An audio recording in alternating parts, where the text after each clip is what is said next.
estamos aqui de volta, eu, professora Tabita. E aqui com vocês o professor Jefferson. Pra gente estar dando continuidade aqui na nossa unidade 1, né, prof? Perfeito. A gente tá aí na pegada da apresentação do que é a NBAZ, falamos de sistemas agroflorestais, falamos de algumas criações por cima para apresentar alguns conceitos para vocês e depois a gente vai aprofundando, obviamente, tá? Essa que é um dos nossos itinerários formativos NBAZ. A aula de hoje é a aula 10.1, galerinha. Diretor, aumenta aí para nós. Menino bom, rapaz. Então tá, nós vamos falar nessa aula... Ai, que bom aqui, hein? Gente, fresquinho. Manejo e criação de rãs. É isso, minha professora. Mas as rãzinhas estão em qualquer lugar, né? Onde tem água, tem rã, tem anfíbio. Pois é, mas existe um sistema de criação chamado de quê, prof? Ranicultura. É isso mesmo. Isso mesmo. E aí a gente vai falar sobre esse manejo. Então, nessa aula, a gente vai pontuar sistema de criação, como que é que a gente vai estar manipulando os locais, todo esse arranjo dessa criação e de produção, o que é produzido, o que é gerado como um produto, né, prof? Perfeito. E para a aula de hoje, pessoal, nós temos aí, ó, vamos marcar aqui, a habilidade. A habilidade MFCNT 01, né? Ensino médio, itinerário formativo Ciências da Natureza 1. Aí, o que essa habilidade traz para nós, pessoal? Investigar e analisar. Desculpa, prof. Não, sem problema. Aqui, ó. Investigar e analisar situações, problema e variáveis que interferem na dinâmica de fenômenos da natureza e ou de processos tecnológicos, considerando dados e informações disponíveis em diferentes mídias com ou sem o uso de dispositivos e aplicativos digitais. Perfeito. Então, aqui a gente tem um local específico para essa criação de rãs. Essa aqui é a chamada rã touro, né? Que é uma das que mais comercializadas. A gente vai ver que existem outras espécies, mas essa aqui no Brasil é que está imperando, né? Eu passo aqui. É, tem que passar aí.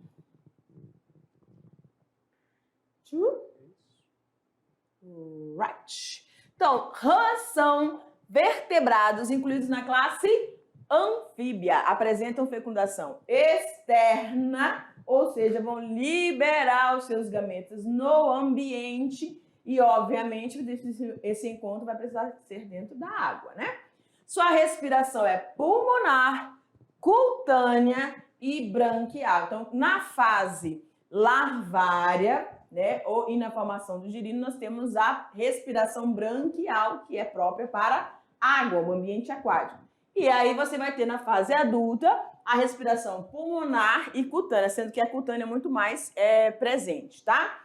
Portanto, vivem tanto na água quanto na terra. Isso. Então, Tata, é o que nós vamos falar aqui.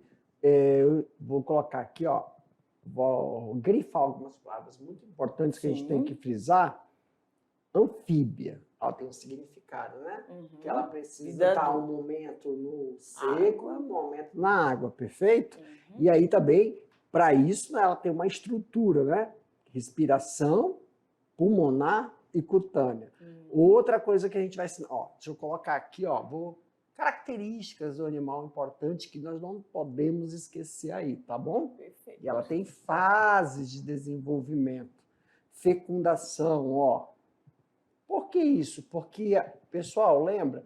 Se nós entendermos a fisiologia do animal, como o animal vive, como é que o que ele precisa para viver, para se reproduzir, qual é o tipo de alimentação, o tipo de respiração dele, para que nós possamos montar um local que a gente denomina como criadouro, semelhante ao ambiente que estaria na natureza. Tem que conhecer a biologia do animal. Isso. Aí frisamos essas partes.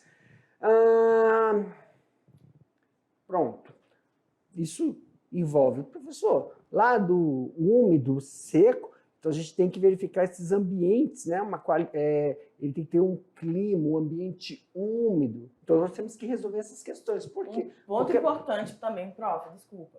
Não, necessidade de água de qualidade, tá? Quando esses animais estão no ambiente natural deles, como o professor na última aula destacou isso, os animais que estão em sistema extensivo, eles vão e procuram o local onde eles querem estar, né, professor? Mas quando você está falando aí de sistemas intensivos, onde você vai colocar esses animais em um determinado local, você tem que cuidar da alimentação deles e se eles vão passar pela fase reprodutiva nas suas mãos, isso também tem que ser cuidado, tá? Então, para a ranicultura, fundamental essa qualidade dessa água, porque esses animais eles têm essa respiração cutânea, ou seja, através da pele. Isso mesmo.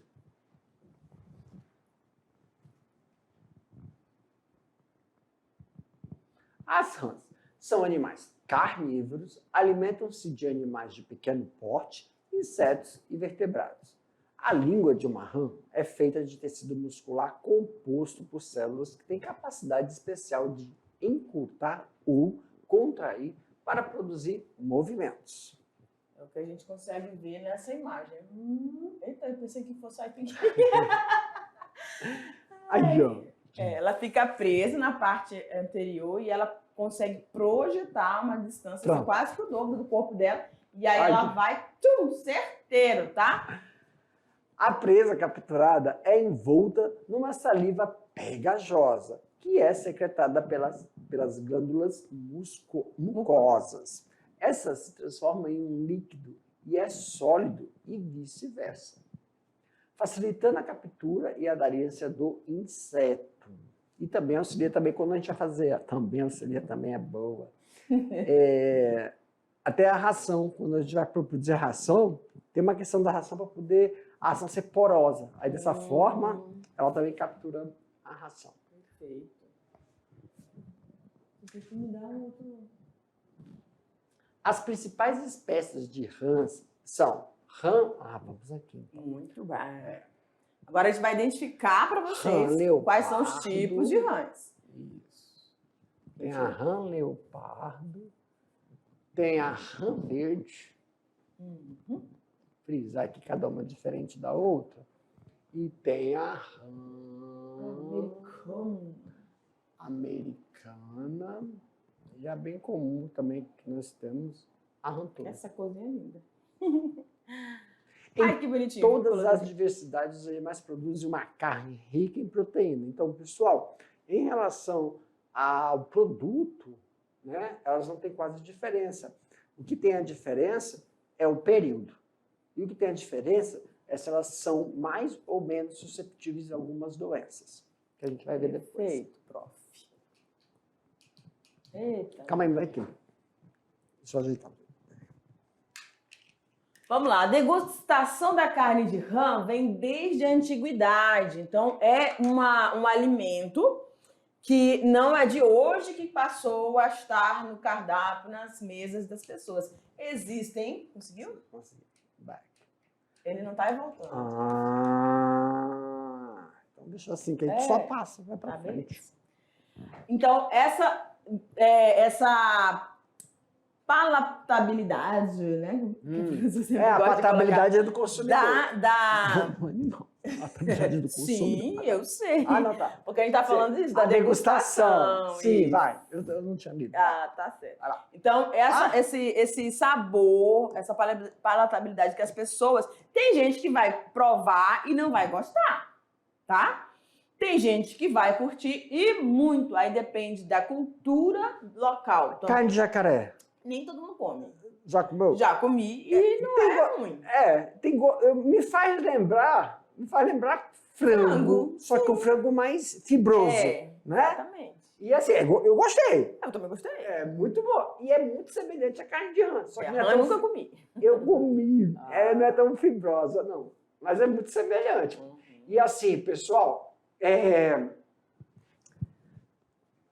Quem tem a prática de comer, né, é na autogastronomia.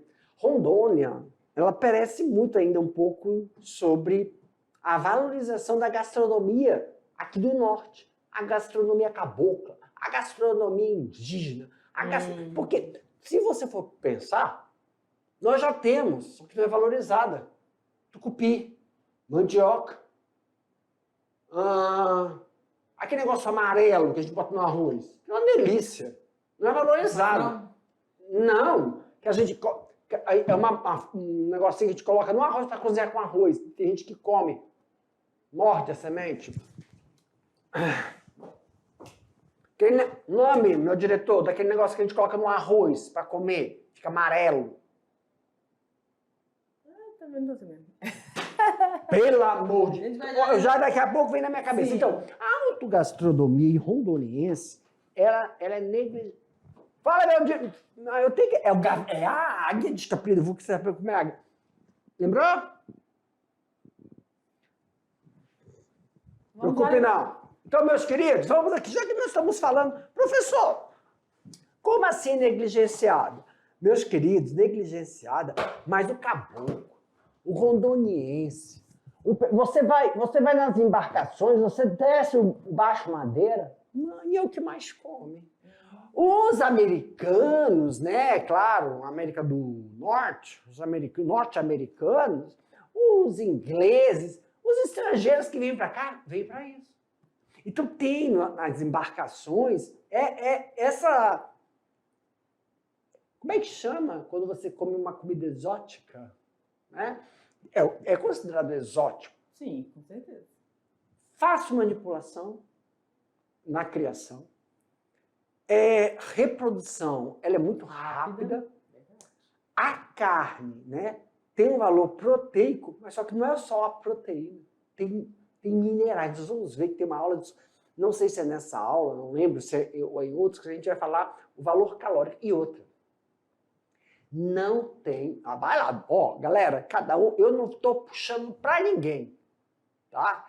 Eu aqui não vou puxar para ninguém. Agora, eu tenho que expor, eu tenho que também dar a cara a tapa para o mercado. Eu não posso comprar partido. Nós, produtores, não podemos comprar partido. Nós só ofertamos. Sim. Por exemplo, a carne dela não tem problema com agrotóxico. A carne da rã não tem problema se tem hormônio. Como a carne bovina. Eu não estou falando que a carne bovina tem.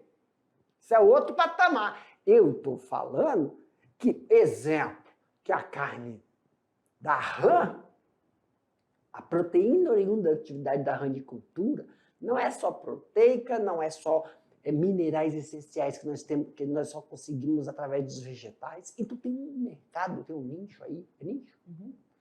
Nicho. Né? No mercado, que pagam caro.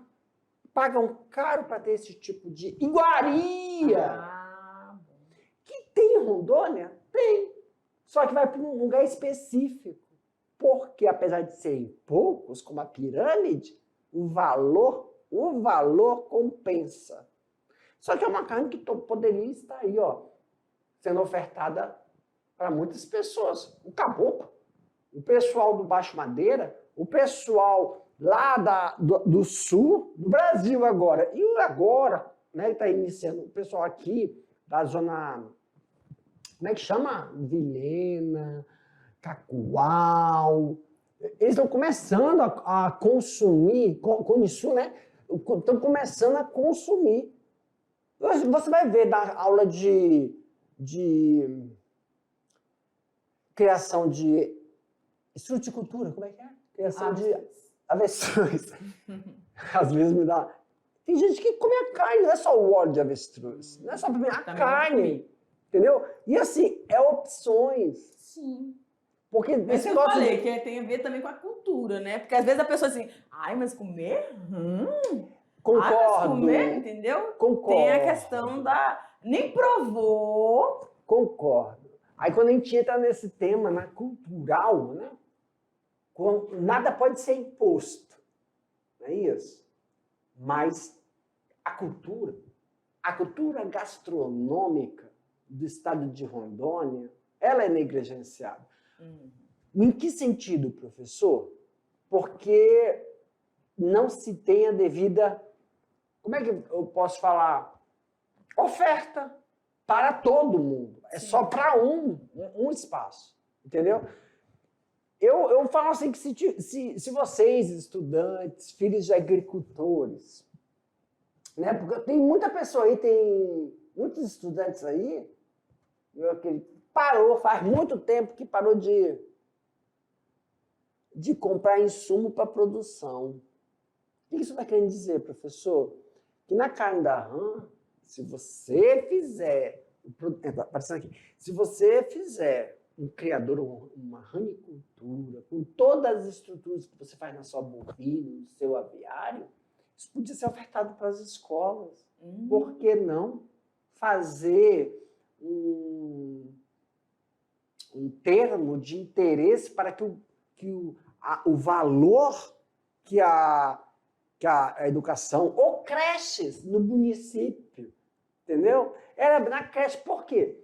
É porque muitas pessoas já adultas têm resistência. Sim. Criança não tem medo de pegar o emboque que está no chão. Criança não tem medo de pegar as coisas. Então, a criança ter o contato e falar assim, não gostei disso aqui, não é para mim. Eu gostei. Entender que existem na natureza animais, né, que têm relações com a fauna e a flora, sim, e também relações com a dinâmica daquele ambiente, e tem animais que podem ser consumidos, tá? De forma a trazer o quê? Olha só, quando você faz uma ranicultura, né? A trazer investimento. No sul, além da carne também serem voltadas para a alta gastronomia, não é em casa, a maioria, porque eles gostam mais de caça, né? Mas aqui isso aqui, eles é igual ostra. Ostra, mexilhão. Quando tu vai no supermercado, tu não vê aquele saco de lula picada no saco, eles fazem paella, né? Paella. Caríssimo! Tem quem compra, tem, porque aqui todo mercado não pode. Tem. Você está ofertando porque tem consumidor. Tá, entendeu?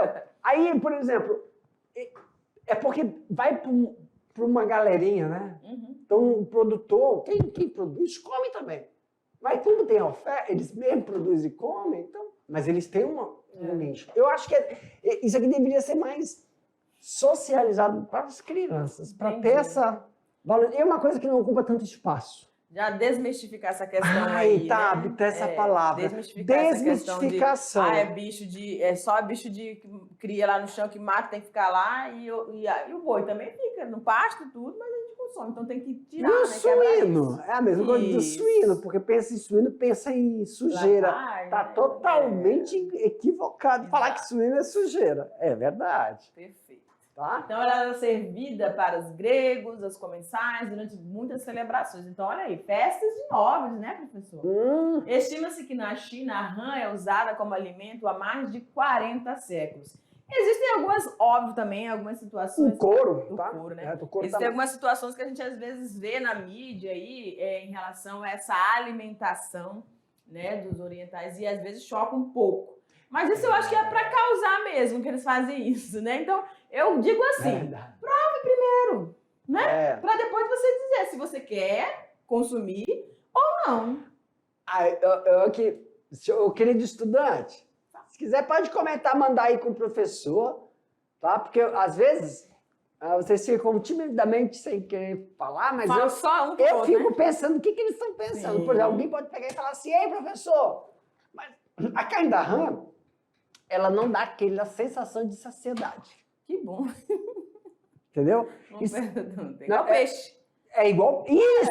Ai, tá, então gostei. Quando você come peixe... Dá fome rápido. Não dá aquela saciedade. Essa é a diferença da carne branca, da rã, do peixe, do jacaré. Agora, a carne vermelha, ela te dá mais sustentação. Aí a gente pega e fala assim, né? Qualidade de vida. Sim.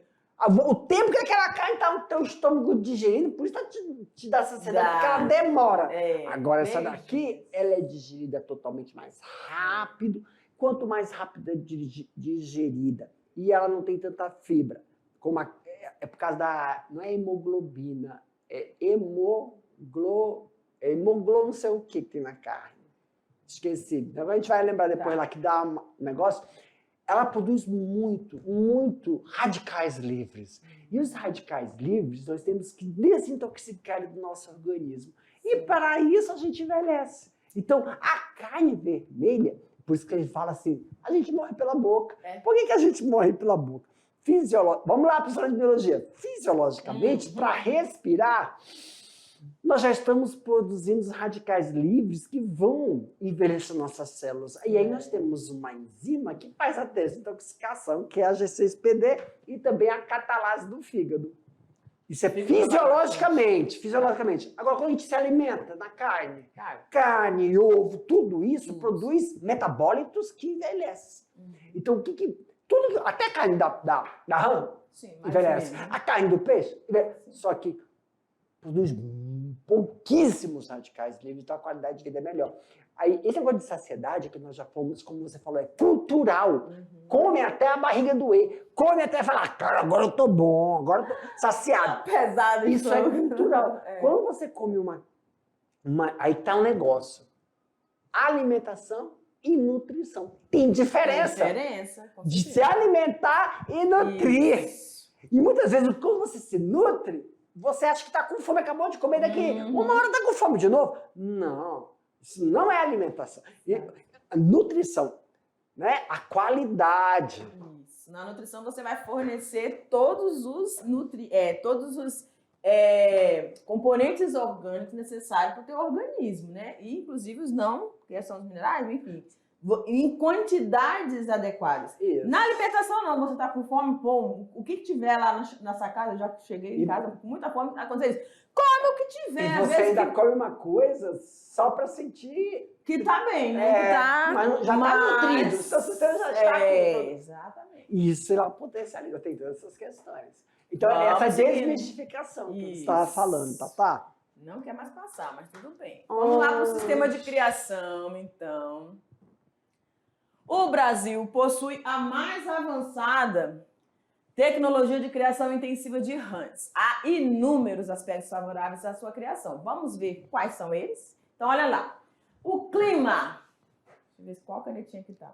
Clima. O clima é favorável à criação de rãs em quase todo o território brasileiro. A infraestrutura de apoio existe, possuindo fábricas de ração, redes de abatedouro e empresas para processamento e distribuição da carne e outros produtos.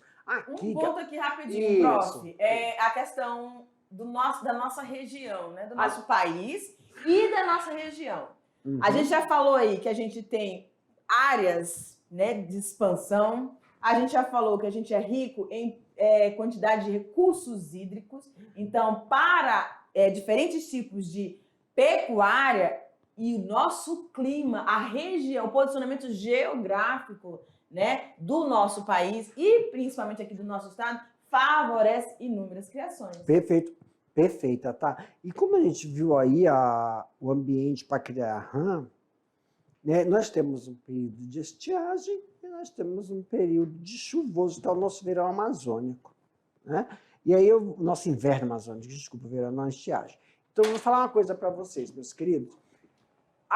Nós vamos ver a estrutura da criação desses animais, então tem como nós controlarmos, tem como nós realizarmos a estrutura que vai possibilitar o desenvolvimento desses animais. Por quê? Porque nós mexemos com incidência solar, envolve muito o clima, incidência...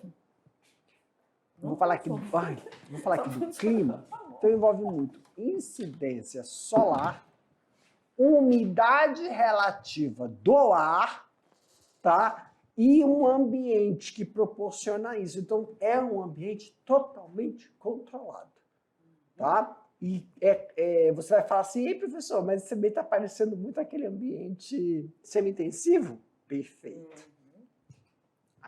Recursos humanos também são importantes. A massa crítica já consolidada possui capacidade de multiplicar esse potencial formando novos técnicos, fato fundamental para a expansão dessa atividade. E o domínio tecnológico. Todo o processo de criação, abate, processamento e comercialização está consolidado. Então, nós já sabemos como executar esse tipo de criação. Pode falar, Não vai. Nós já temos todo esse domínio. Então, por que não expandir? Né? Se já temos todas as ferramentas, como a gente falou no slide anterior, tem as fábricas, tem como fazer o processo de escoamento, então tá tudo tranquilo. Então eu vou reforçar, é uma questão mais cultural mesmo. E uma coisa que eu preciso que você falar, eu falei, eu lembrei agora que tu falei, ó, vai falar, que a gente falou, sabe que falou assim, Pode falar. Pode falar, eu falei, não, acho que sempre lembrando, professor, então vou criar RAM, o que a gente tem que fazer primeiro? Não é pra sair feito doido aí, não. Fazer um levantamento do potencial da sua propriedade. Isso aqui, se a sua propriedade tem o potencial para isso, você tem o recurso econômico, financeiro, porque requer um pouco mesmo de investimento, mão de obra e conhecimento. Tem a infraestrutura, né, professor? Para acompanhar cada fase, a gente vai mostrar aqui para vocês. Então, tem um investimento. Isso. A gente está falando aqui, apresentando para vocês, que tem já tem como fazer tudo isso, tem tudo para dar certo. Mas vai do conhecimento da sua propriedade, vai da questão financeira e dos seus recursos, tá bom? Eu nunca limpei RAM, não. Mas eu limpei RAM. Sim. Eu já limpei coelho. A gente fazia campeonato de retirar a pele do coelho assim, tirar as vísceras, bater a patinha, a cabeça e tirar o coração batendo. Eu ganhava sempre! Não vou nem comentar. Ei, tem 3 técnicas. Sério isso? Tem a técnica que você gosta, igual a galinha, você bota no funil e corta o pescoço. Tem a técnica, que dá paulada. Tem a técnica que você arranca pelo olho. Sim, e o eletrochoque. É melhor. Todos são melhores, todos são bons. Todos. O animal, antigamente, matava o boi dando um tiro. Sim. Hoje não. Dá um meio. negócio ali, pum! Pra quê? Aí pra ele não sofrer? Não causar estresse, né? A gente acha que é pra não sofrer. Não só. Também. Porque o sofrimento causa estresse. Vem o estresse. Verdade. Mas aí, na verdade, o caminho de onde ele vem tem que ser um caminho tranquilo. Porque o animal não é burro, Tatá. Os animais percebem. Sim. Então é toda uma dinâmica. Até ele chegar no setor, é uma dinâmica. É como se ele, antes de abater o animal, ele faz aquele percurso várias vezes. Ele não sabe que está indo. Para não causar essa disseminação do hormônio, que eu estou enrolando aqui para tentar lembrar, que esse hormônio prejudica a carne do animal. Aí antes de fazer, antigamente dava aqui, não dá mais. É por trás, para ele não ver. Ele, puff. Aí não tem hormônio, não tem nada. Não liberou nada, não deu tempo de... Não deu tempo, até o ambiente. Muito bem. Faz parte, né, gente? A gente está falando de criação pecuária, sistema de criação. Gente, normalmente! Sim, está sendo criado para comer. Então, o Brasil é o segundo maior criador de rãs do mundo. O primeiro é Taiwan. Taiwan? Sabe como é que vai estar? Tá bom, para. Não existe. Tá bom, pronto, uma diferença. Ó, na Ásia, presta atenção. Na Ásia, as criações são semi-intensiva e as rãs ficam totalmente soltas. Já no Brasil, os ranários adotam o sistema de confinamento. Ou seja, preso, totalmente preso. Sistema intensivo. Agora, galerinha, pinta aí a palavra Brasil, tá? Pinto, vou pintar de vermelho. Não, pode ser de vermelho, porque é uma tensão. Perfeito. Olha, marrom, amarelo em cima do roxinho. Marrom. Ei, só explicar uma coisa aqui. Por quê? É verdade, no Brasil ele é o quê? Sistema de confinamento. No Brasil. Então, aonde tem maior produção? Lá no sul. Tá bom? Óbvio. Só que aí, tem que lembrar uma coisa, meus queridos, nós vamos falar disso, tá? O que é, professor? Nós vamos falar do sistema como é criado. todo sistema quando é criado, quando vem para uma outra região, sofre adaptação. Com certeza. Tem que lembrar disso. Ah, vocês estão falando aí, quer dizer o que isso aqui? Eu tenho um vizinho que está criando aqui, ó. Não pode falar para nós, o estudante. É porque tem adaptações, nós vamos falar das adaptações. Tá? É igual quando você planta, tem adaptações a cada região. Tá? Tem que lembrar. Apesar do segundo lugar no delícia. mundo. A produção brasileira, não gosto dessa foto, pronto. Posso falar? A produção Posso falar brasileira. uma Deixa eu terminar aqui, Paulo. A produção brasileira ainda é pequena. Por quê? Pelos pontos que a gente já colocou aqui. Alguns grupos de criadores brasileiros encaram o desafio da criação de rãs que já tem a sua carne no cardápio de alguns restaurantes, como o professor falou, na alta gastronomia, né? Aquele povo mais do sul e aqueles curiosos, né? De provar aquilo que é exótico. Exótico é a palavra. Aí, fritinho assim até aqui, né? Tá, então vou falar uma coisa assim. Empanado, hoje, né, prof? Se usa essa foto assim mesmo, essa imagem, mas hoje... Não, vamos falar sério. Não é estranho? Pra mim é Sim. estranho. Tá. Entendeu? Quando eu vejo a forma, eu acho que é isso mais que fica no psicológico da gente. É a forma. A forma do animal ali na nossa frente, pra mim, me causa estranheza. Deixa eu explicar isso aí, é verdade, gente. É cultural. Né? Olha, não é estranheza quando a gente vai na comunidade indígena.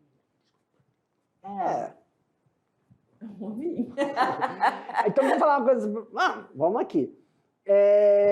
Antigamente, não. Hoje está se tentando, tá? Mas não pode, porque tem... Para falar assim, para não confundir quem o consumidor está comprando. Tem que estar assim. Exemplo, eles colocam no prato assim para saber que é rã. Sabe como é que eles serviam? A indústria... Vamos lá, mexeu. Não estou aqui para defender, mas... A indústria, precisa lembrar um nome. A indústria...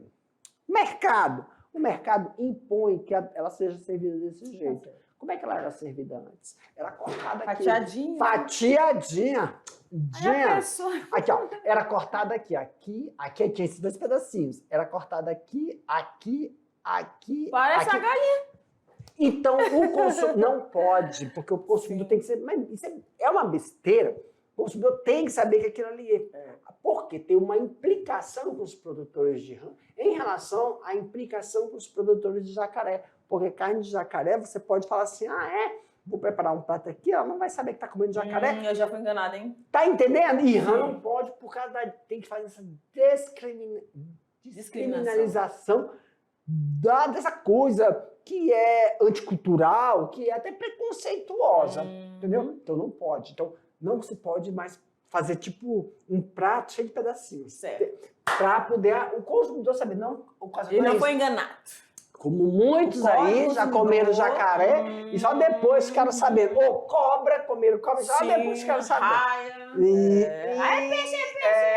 Isso, tá. Vamos embora. Mas por que com os outros não tem essa implicação? Tá entendendo? É isso. Em relação à comercialização, existe um amplo conjunto de produtos e subprodutos da ranicultura, com potencial econômico envolvendo animais vivos ou abatidos. É comum a prática entre os ranicultores fornecimento mútuo, tanto das desovas, deixa eu colocar de azulzinho aqui, girinos e ímagos, para a respectiva cria e recria, havendo, contudo, uma tendência à especialização. É o negócio de assim, vamos lá, eu vendo carne, eu vendo ovo, ou vendo a galinha abatida, o peixe, vendo peixe, alevindo, larva, eles vendem ovas, eles podem vender o girino, tá? Ou podem vender matriz, ou sapo, ou bichinho, um girino jovem. Isso, são as fases. O principal produto da atividade é a carne de rã,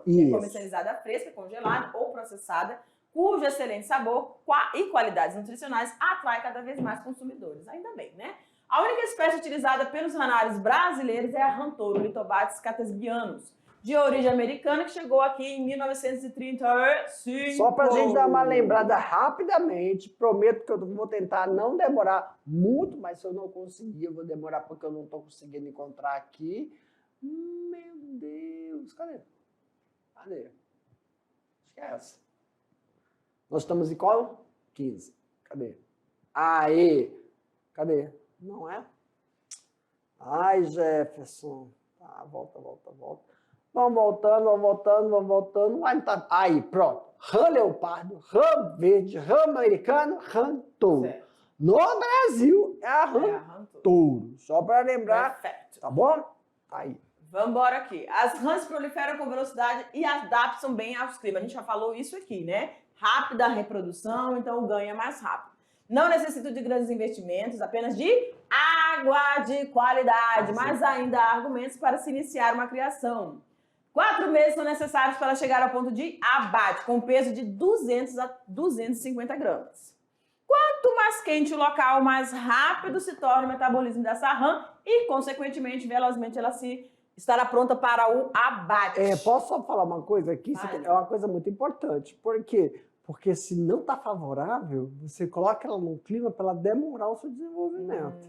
Tá? Aí, se você quiser que ela aumente o seu desenvolvimento, você tem esse processo de controle.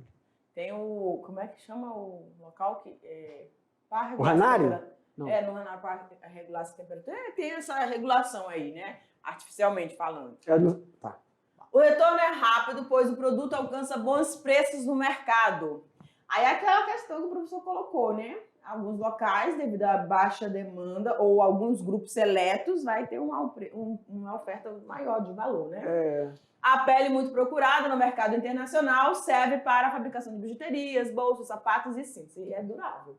O criador ainda pode obter lucros com o fornecimento dos girinos e dos ímagos. Aqui nós temos os girinos, tá? Em ranários com boa estrutura e manejo correto, a gente sempre reforça isso aqui, não é de qualquer jeito, tem que ser tudo bem planejado, local, alimentação, o período de reprodução, né, professor? O clima, limpeza, qualidade da água, no caso da agricultura. Então é possível contar com 1 quilo de rã por mês para cada metro quadrado de área construída. Então, matematicamente falando, né, prof? Você tem que ter todo... Em 1 metro quadrado, eu tenho 1 quilo de rã por mês. Exatamente. Então tem que pensar nisso. Eu vou botar um monte aqui. Não é assim. Ainda tem a questão, né, professor, que você destacou na aula anterior, de quantas fêmeas para cada... Agora já vi isso. Vamos ver. Então a criação mínima olha aí, ó. 50 para 60. Vamos lá. 50 a 60 para 30 machos. Então, tem que verificar... tá. 50 a 60 fêmeas para 30 machos. Mais fêmeas do que... Para 1 quilo. Para 1 quilo de carne por mês. Certo. Tá. Retorno de 2 anos, reprodução. Cada fêmea produz em média 5 mil ovos. Gente, você já pensou nisso? 5 mil ovos. Mas é que nem todo macho reproduz aí, tá? É macho com fêmeas. Aí esse macho a gente vai fazer o cálculo, porque outros não... São machos que não são reprodutores e machos que são reprodutores. Sim, separa, né? Espécie comercial que é a rantora cotesbiana, né? Por quê? Para começar, visite alguns ranários e converse com alguns ranicultores. Disponibilidade de água de qualidade, preferência mina ou poço. E escolha terrenos com um declive, isso é importante. De 1% a 3%, abaixo do nível de... E baixo o nível de ruído, tá? Provavelmente por causa de alguns estresses também que pode causar isso, tá? Manejo de produção. Então você tem... importante aí você selecionar matrizes, que são as fêmeas e machos, que vão ser utilizados para a sua reprodução. Perfeito? E tem que ter o auxílio aí do zootécnico. E o ambiente, prof? Deve ser bem arejado, bem higienizado, tá? E não pode acumular sujeira. Gente, ninguém gosta, né, de estar em um lugar sujo. Aí você tem que ter estruturas adequadas para a fase aquática e terrestre. Na fase aquática, eles precisam de tanques com declives mais para o fundo para o desenvolvimento dos girinos. Na fase terrestre, as baias de crescimento, né, para os ímigos, setor de recria, que é onde eles vão se desenvolver, e galpões fechados, estufas, que eu ia falar naquela hora, estufas agrícolas ou telas de nalho para engorda. Um ranário de porte médio ocupa uma área construída de cerca de 500 metros. Então, lembra que a gente falou da infraestrutura?